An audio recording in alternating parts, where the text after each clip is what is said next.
G'day, Dogman here. Just doing another look at the history of Melbourne and Australia, according to Dogman. I really got more questions than answers, though. We're starting off with the picture here of the Aborigines, which were before the European settlements. I don't know if this is a little bit of a fanciful sort of, with a, is there like a dingo there? I don't know if they had pet dingoes, but the artist's impression shows that there's like a dog hanging around, domesticated dog. It seems to just live in fairly simple bark huts, bushland around, and here we have John Batman. He's actually not any relation to the superhero, but here he is negotiating.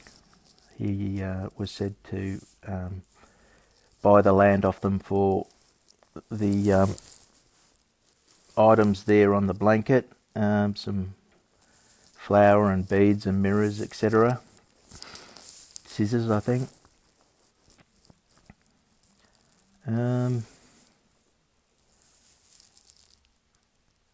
That's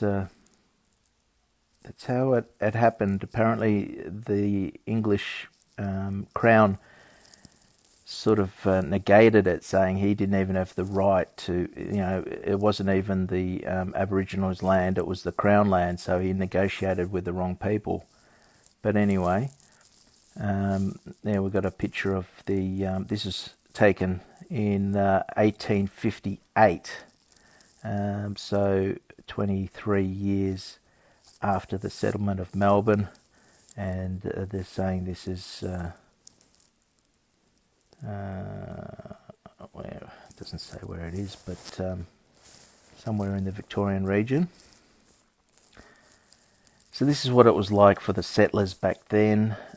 This is an artist's impression. You can see the guy there chopping his wood. They've got the natives here. Who knows what they're trying to do? What are these people standing around there? I don't know, but here's a picture I found that you've got your settlers with their dog and a big gun there to ward off unwanteds. Looks like they keep their food in the barrel up the pole. This guy's like taking a photo, and here's like a caravan, little house on wheels with their horse. So very interesting. Here's maybe, I think they said this is meant to be around Port Phillip, I think. Port Phillip Bay, maybe. I'm not sure. But this area here looks like some type of settlement. And there's the Aborigines. Obviously, this is before cameras were around. So whatever we're seeing here, you sort of take with a grain of salt. Like, you can't really trust what's an artist's impression of the area was. But I reckon it would be pretty hard going. If you weren't familiar with Australia, this is areas are pretty heavily, foliage. Bushland's pretty hard to get through unless there's a track. And I don't think this is Melbourne. Those mountains that look too close in to be like the Dandenongs. Maybe it's Sydney. I don't know. But this picture here. This is meant to be Port Phillip area in 1936. So they came up from Hobart in 1935. That's when Batman did his negotiations, and then not long after that, people started coming up, and this is showing fairly crude housing, and there's a ship there. Ships would have been coming offloading supplies, but you got to remember back then it was months before a ship, like even communication, like if you want to send word up to Sydney that we're starting a settlement, that's going to take months, and then to get an answer back, and then there's no phones, there's no aeroplanes, the whole way of communicating, sending a message back to England, and then so the whole return trip's like 6 months for something to get there and back, or even longer. I know that when they had in the mid 50s, I think the 1850s, I think the fastest time was like 70 days or something like that. So going back, their ship technology wasn't as good. You'd expect it to be at least a month more. So, and this is in 1936. This map was supposedly mapped out by Batman. This is where he's reserved the spot for Melbourne, right? This area here. It looks like this line, if you follow this line, this is Batman's trail. It looks like this is where he did some sort of exploration. But if we check this to what is today, you can see there that he hasn't marked out the CBD.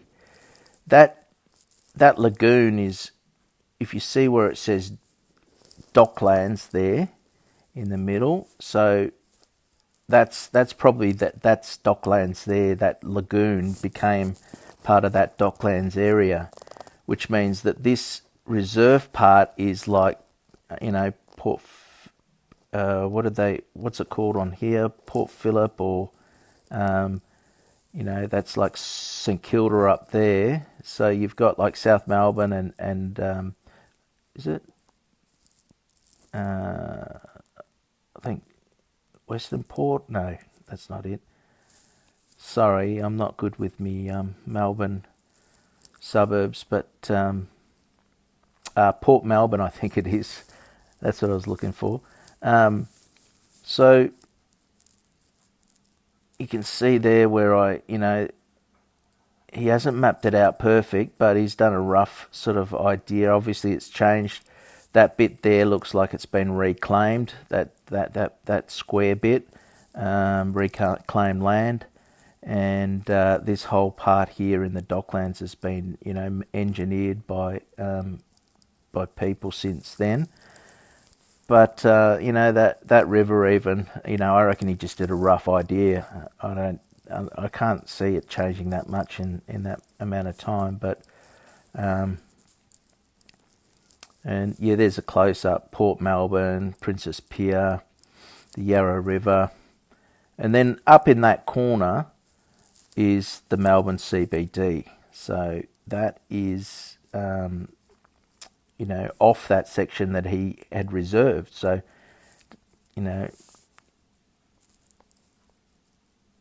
that's an early map. I can't work, this is a bit blurry, so I can't work out a date or what it says, but even really early on, they had mapped out all the streets, which I find fascinating. Like, this city was so well planned out,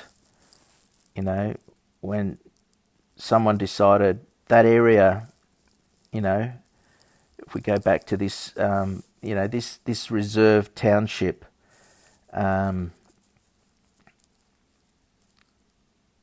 that's not big enough. We're going to need heaps more space, because this is, I don't know how they worked out this was going to be, such a massive city, because this is before they, supposedly knew about the gold, and there was a gold rush. So where did the money come from to set up, this type of a massive infrastructure? Where I live, for the last 10 years, it's grown by, 10,000 people per year, 10,000 homes per year. Like, it's just growing, like houses are popping up like mushrooms. But it's just like, it's not very well planned. Like, you soon realise the roads aren't big enough, and there's congestion, but even then, it's just taken ages. Like, they advertised the land and the proposed city like 10 years ago, and then it's just seems to take ages, and yet this one here just seems so well planned out. It's like, yep, we know that this population will grow to to need this, when they would have just been struggling, I would have thought. Like, can anyone explain to me in the comments, am I just dreaming, or is the Australian outback harsh to live in? Like, how did they just, this is the Melbourne Hospital, Lonsdale Street. Okay, artist impression. Yeah, it was a few years before the camera. 1848. So this is 13 years since John Batman came and negotiated for the land, and you think about that, 13 years when there was nothing. Okay, there was trees, grass, and here we are, 13 years later, and this was built out of charity. I don't know where the money came from. I just look at something like that and I go, if people were to try and build this today, and you said you can just build it, but you don't have any power tools, right? You're not allowed to use a car. You've got to use horse and cart to get everything delivered. I think they would struggle to do that in 13 years. But this one apparently just popped up in a year or two. Those windows are massive. Like, where did the glass come from? Did they have a glass factory already? Or did that all get imported from England? Like, it's fascinating just to think about it. Like, I just look at it. Can someone please explain to me, this artist's impression? It's a fanciful picture there. We've got the kids playing in the street and the dog's there, and someone's flying a kite. It just looks like Melbourne was a blissful place instead of the harsh Australian outback. And this is just 13 years. Like, I've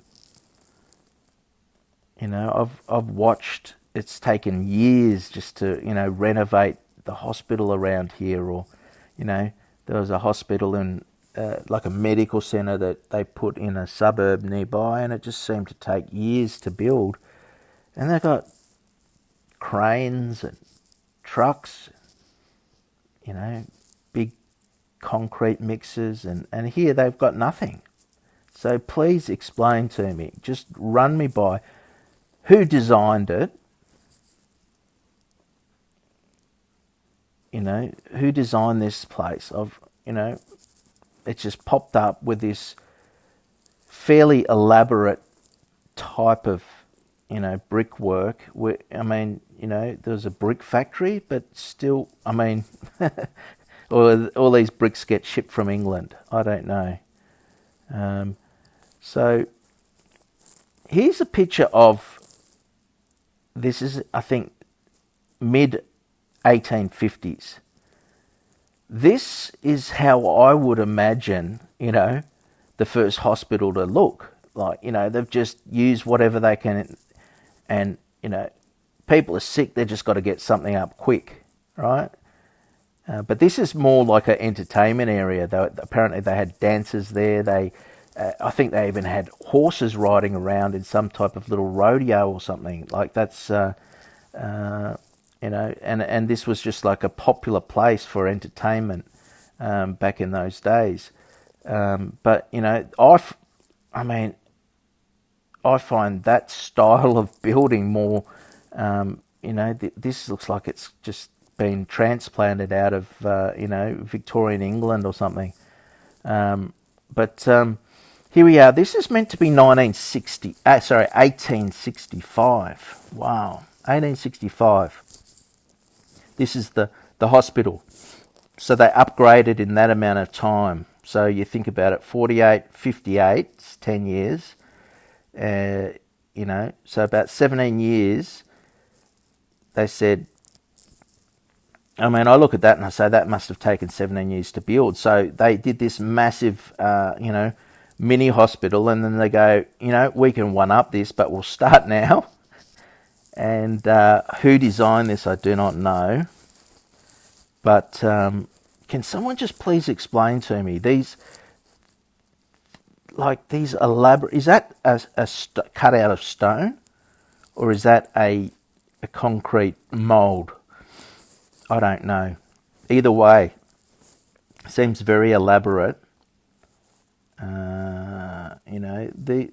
Once again, 1865, and it looks quite like an amazing building. Once again, I ask the question, all this glass, where did it come from? Massive windows. Like, if you're going to design a hospital, why would you have stairs so that you got to carry up sick people? I don't know. Maybe there's a back door. Maybe this is just for the healthy people. But the question is, where are the people? Like, did the photographer, this is not early morning, you can see the shadow there. The sun's looks like about 10:30 in the morning, or 3:30 in the afternoon. Where are the people? Did they say, everyone get out of the picture? Did the photographer just wait until there was no one there because he didn't want to spoil the picture with a real life human? Fascinating. I don't know. If you were going to build a hospital and you didn't have power tools, I don't know, wouldn't you pick somewhere that was flat at least? Like, look at that. I don't know much about building, but I know it's a lot easier to build on a flat bit of land. And this is what I find fascinating. So you look at this lamp post in the corner, okay? So I reckon that is let's say it's 2.5 meters high. And then you go over here, they got lamp posts here. Let's assume they're 2.5 meters high. So if you were to picture someone standing in the doorway, they're only going to go about halfway up. So why build a doorway that big?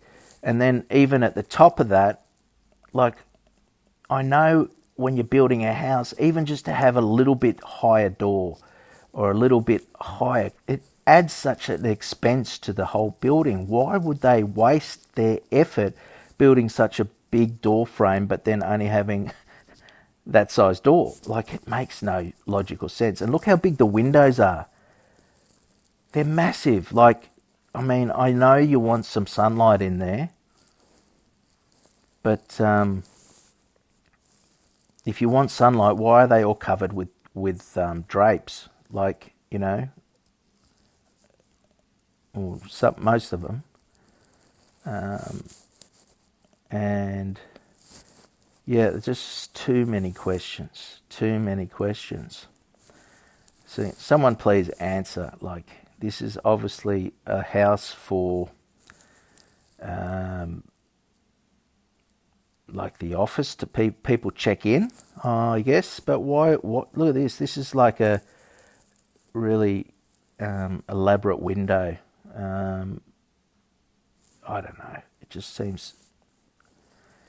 Now this is apparently this was taken in 1920. This photo, This is the quarry where the rocks came from the stone. They had no power tools, so it was really hard.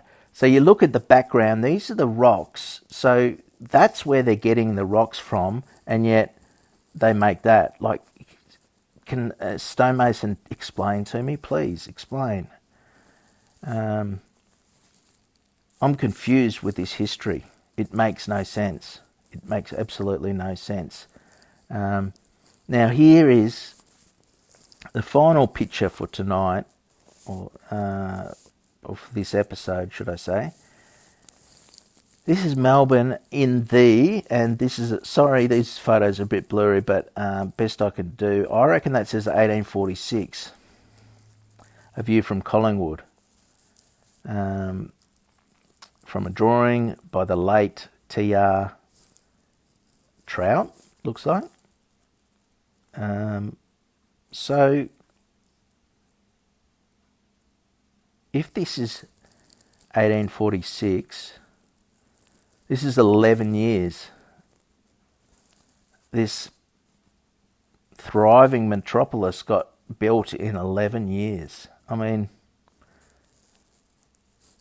no power tools, no trucks, no utes, and yet this massive amount of people all came out from England and said, yep, we want to live in this desolate place, which is a harsh environment, but we'll just make a big city in a couple of years, and before you know it, it'll be a thriving metropolis. So, I don't know.